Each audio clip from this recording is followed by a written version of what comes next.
Hello, bienvenue sur Biblecast. Si tu es enfant de Dieu, tu aimes la Bible et tu veux en booster ta compréhension, ce podcast est pour toi. Je suis Jonathan Mikombe et je te donne rendez-vous toutes les 2 semaines sur cette chaîne pour t'instruire et te permettre de grandir dans ta compréhension personnelle des Écritures.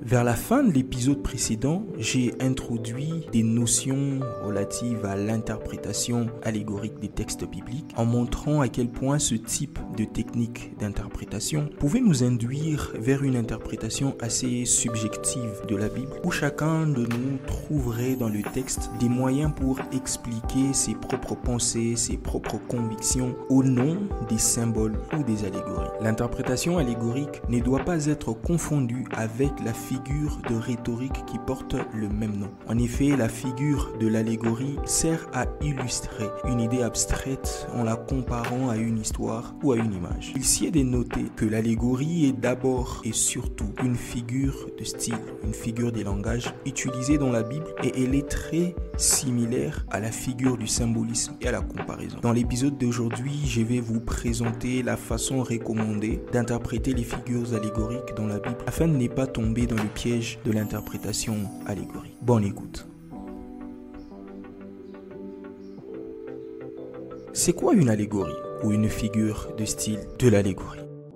L'allégorie est une figure de langage qui consiste à exprimer une pensée sous une forme imagée afin de faire comprendre sous le texte littéral, sous le sens littéral du texte, un autre sens qui est celui visé par le texte. Les deux sens, le sens littéral donc et le sens imagé, doivent se maintenir de façon cohérente dans une allégorie. L'allégorie permet de pouvoir exprimer sous le sens littéral un autre sens, une autre réalité sous forme imagée. Cette réalité-là, cette pensée est cachée derrière le sens littéral du texte. Une allégorie est une histoire dont les personnages ou les événements symbolisent d'autres événements, d'autres idées ou d'autres personnages. Dans l'allégorie, donc, il y a des personnages, il y a des idées qui sont présentées, il y a des événements qui sont présentés. Mais en réalité, ces événements symbolisent ou représentent d'autres événements, d'autres personnages, d'autres réalité. Je donne un exemple. Quand vous lisez Matthieu chapitre 13, Jésus va donner la parabole de la bonne sémence et de l'ivraie. Il va expliquer la bonne sémence, l'ivraie vont croître, grandir ensemble.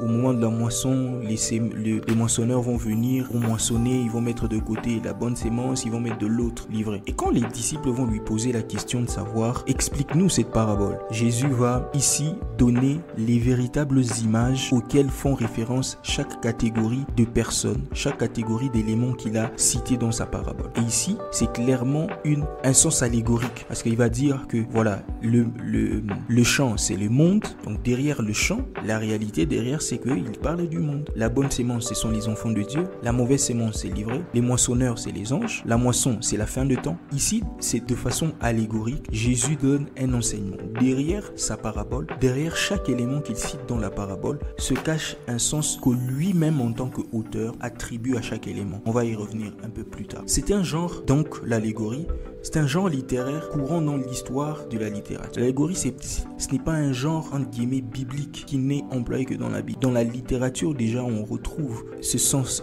cette figure de langage-là. C'est une figure de langage très courant dans la littérature.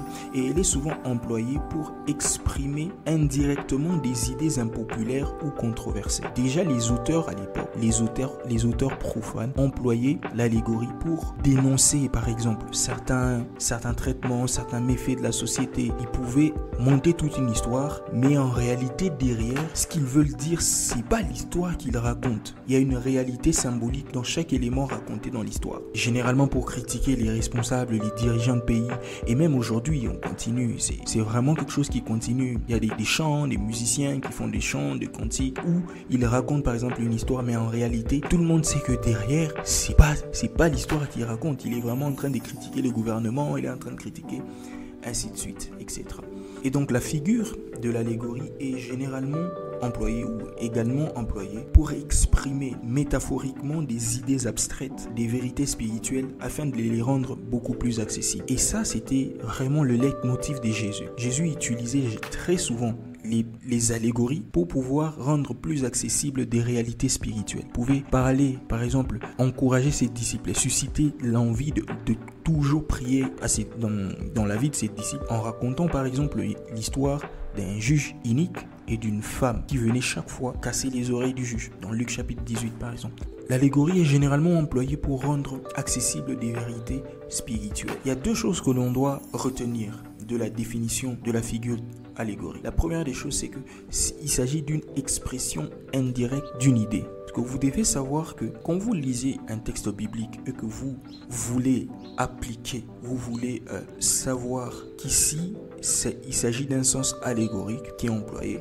Vous devrez, en dehors du sens littéral que vous tirez du texte en le lisant mot à mot, trouver, la Bible doit vous présenter justement les véritables idées cachées derrière ce sens-là littéral. Ce n'est pas à vous de vouloir à ce que les concepts qui sont employés de façon naturelle puissent vouloir dire ce que vous pensez dans votre tête. Là, vous tombez dans le piège de l'allégorisation. Parce que le piège, au fait, entre l'interprétation allégorique et la compréhension de la figure allégorique dans la Bible, c'est que la figure allégorique est voulue par l'auteur. Quand l'auteur écrit, il écrit de sorte que derrière ce qu'il dit, derrière les vérités qu'il énonce, il y a une réalité véritable cachée que lui-même donne dans le texte clairement. S'il ne la donne pas clairement, c'est que dans la culture du peuple auquel il s'adresse, les éléments qu'il emploie ont déjà un sens allégorique attribué dans la culture de vie de l'époque. Mais maintenant, l'interprétation allégorique, c'est quand vous prenez tout élément de la Bible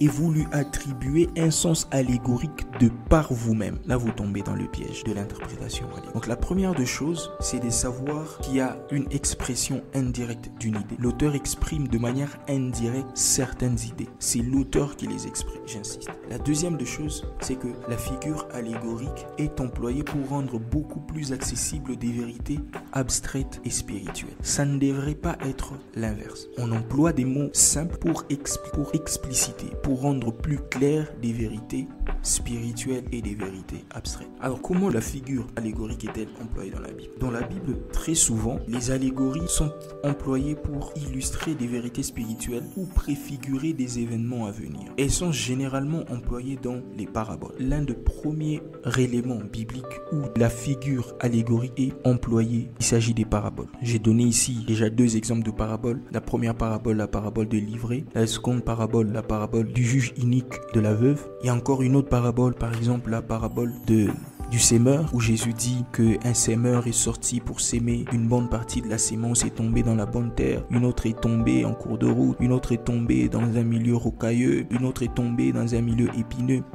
Et après, il va donner un sens à chaque type de terre. Il va donner un sens à la sémence, il va donner un sens au semeur. Jésus présente des personnages, présente des événements, présente des idées. Mais en réalité, il s'agit d'une expression indirecte d'une vérité spirituelle cachée. C'est pas que Jésus veut juste raconter une histoire d'un semeur. Jésus veut donner une leçon spirituelle derrière. Et de manière allégorique, il va utiliser des éléments, courants du langage de l'époque, des éléments de la vie de l'époque, afin de pouvoir mettre côte à côte une réalité spirituelle côté d'une réalité physique. Une autre parabole où le sens allégorique est employé, c'est la parabole de l'enfant prodigue dans Luc chapitre 15. Jésus ici va donner l'histoire d'un père qui avait deux enfants, le plus jeune, le plus grand. Le plus jeune va demander la part de son héritage. Il va partir dilapider et il va revenir après. La leçon que Jésus veut donner, c'est la leçon de l'amour de Dieu dans ce texte-là. Mais Jésus va raconter une histoire pour pouvoir illustrer un concept spirituel assez abstrait,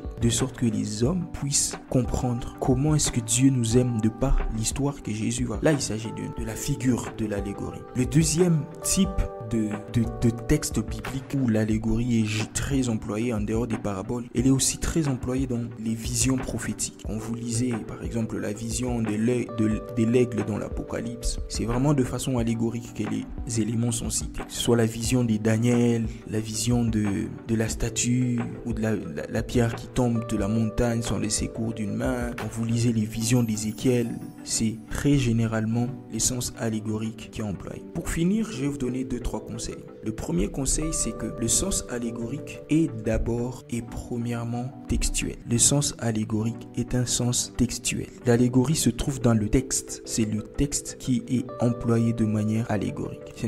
Deuxième exemple, le sens allégorique doit être entendu par les premiers destinataires des écrits. Vous ne pouvez pas être le premier aujourd'hui à sortir un sens allégorique d'un texte sans que l'auteur ou sans que les premiers destinataires ne l'aient pu comprendre de cette manière-là. Le sens allégorique doit être compris par les premiers destinataires.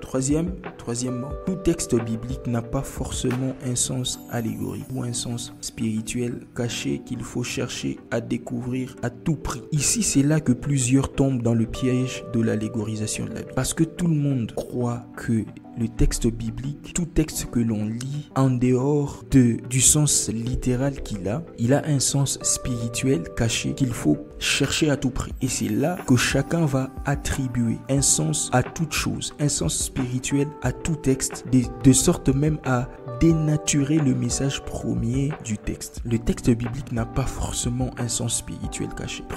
Quatrièmement, pour finir, n'est pas imposé votre imagination personnelle au texte biblique. À force de chercher des vérités spirituelles dans tous les textes, l'on finit par imposer au texte notre propre imagination comme étant vérité symbolique, vérité allégorique cachée derrière. Le texte biblique, si il est employé de façon allégorique, cela devrait se transmettre clairement. Cela devrait se laisser entrevoir clairement dans le texte. Et le sens devrait être, si pas donné par le texte lui-même, il devait être compris de la sorte par les premiers destinataires dans leur contexte de vie, dans leur contexte, dans leur vécu. Parce que le sens allégorique, les images qui sont employées, les concepts qui sont employés s'adressent à un peuple. Et si ce peuple-là l'a compris de cette façon, c'est qu'il y a déjà un sens culturellement attribué aux éléments employés par l'autre. Comme aujourd'hui ici chez nous, il y a par exemple des mots,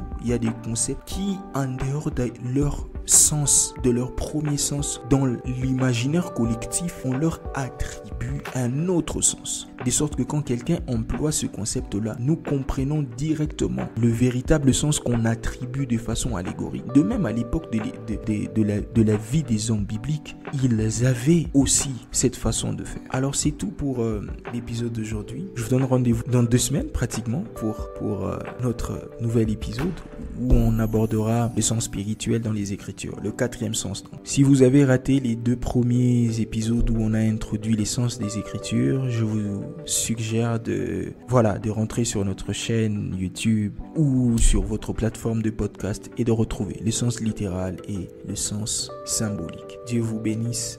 Ciao, ciao.